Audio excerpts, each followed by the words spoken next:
আতপ চাল দিয়ে যে এত মজার একটি হালুয়া বানানো যায় জানলে একেবারে অবাক হয়ে যাবে। বানাতে এতটাই সহজ আর খেতে কিন্তু দারুণ মজার। আসসালামু আলাইকুম বন্ধুরা, নতুন একটি পর্ব দেখার জন্য সকলকে স্বাগতম। হালুয়াটা দেখেই বুঝতে পারবে যে কতটা মজার। তার জন্য আমি এখানে নিয়েছি 50 গ্রামের মতো আতপ চাল। এই চালটাকে পরিষ্কার করে ধুয়ে পানি ঝরাবার জন্য একটা ছাঁকনির মধ্যে রেখে দিয়েছিলাম 10 থেকে 15 মিনিটের মতো। এরপরে ওভেনের মধ্যে একটা কড়াই বসিয়ে দিয়ে কড়াইয়ে দিয়ে দেবো আমি গাওয়া ঘি। গাওয়া ঘিটা যখন গলে যাবে তখন দিয়ে দিতে হবে আতপ চালগুলো, দিয়ে 5 মিনিটের মতো ভেজে নিতে হবে।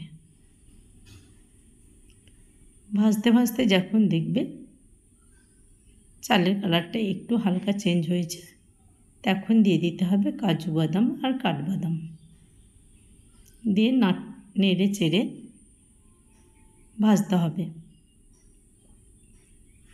ভাজতে ভাজতে যখন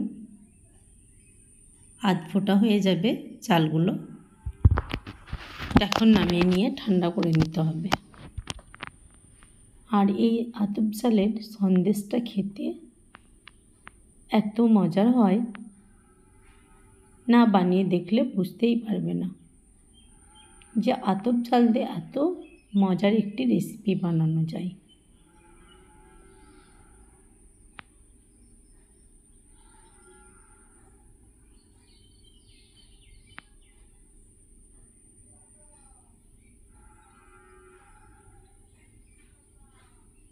চালটা আমার ভাজা হয়ে গেছে।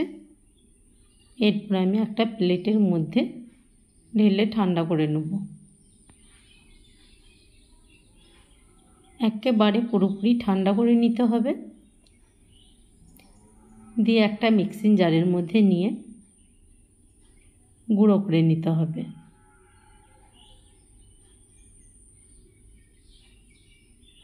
চালটা ঠান্ডাও হয়ে গেছে, আর আমি কতটা চালটা ভেজেছি সেটাও তোমরা দেখেই বুঝতে পারছো। এরপরে আমি একটা মিক্সিং জার নিয়েছি, জারের মধ্যে বাদাম চাল সব দিয়ে একটা গুঁড়ো করে নিতে হবে।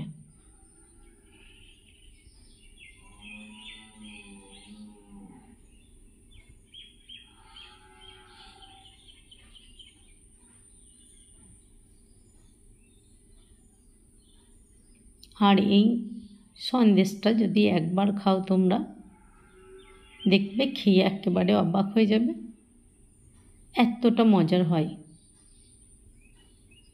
আর নিয়ে সবাইকে খাওয়াতেও কিন্তু মন চাইবে। এরপরে আমি আগে থেকে জাল করে ঘন করে রেখেছিলাম দুধ।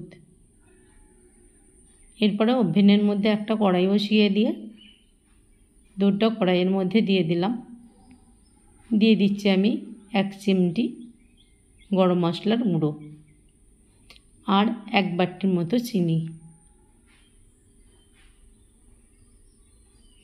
এখানে কোনো পরিমাপ নেই, আন্দাজ করেই তোমরা হালুয়াটা বানিয়ে নিতে পারো। এরপরে কিছুক্ষণ নাড়াচাড়া করে যখন দেখবে দুধটা একটা বলক চলে এসেছে, তখন গুঁড়ো করা রাখা চাল কাজু বাদাম দিয়ে দিতে হবে। দিয়ে নাড়াচাড়া করতে হবে, অনবরত নাড়তে হবে যাতে দলা বেঁধে না যায়, আর তলাতেও যাতে না ধরে যায়। তলাতে ধরে গেলে কিন্তু সন্দেশের স্বাদটা নষ্ট হয়ে যাবে।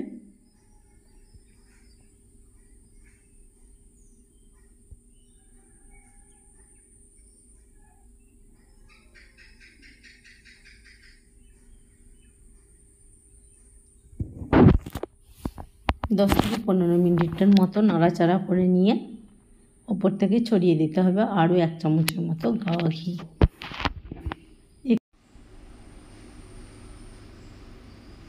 গাওয়া ঘিটা দেওয়ার পর আরও কিছুক্ষণ জাল করে নিতে হবে। আর আঁচটাকে কিন্তু লো টু মিডিয়ামে রেখে কাজটা করতে হবে। এরপরে জাল করার পর যখন দেখবে নাড়তে নাড়তে কড়াইয়ের মধ্যে থেকে উঠে চলে আসছে, তখন জানবে যে ডোটা একেবারে পারফেক্ট হয়েছে। তখন কিন্তু নামিয়ে নিতে হবে।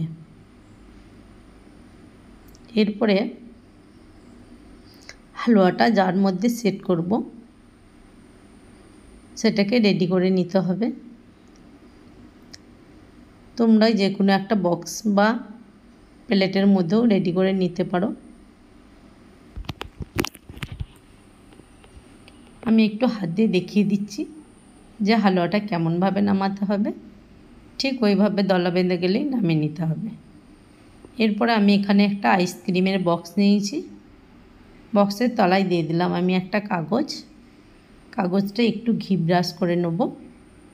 তারপরে হালুয়াটাকে ঢেলে দেবো।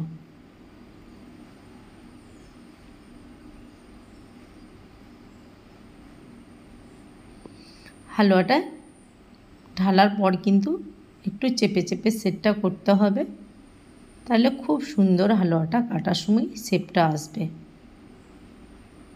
ঠিক আমি যেমনভাবে বক্সের মধ্যে পুড়ছি এইভাবে পুড়ে নিতে হবে।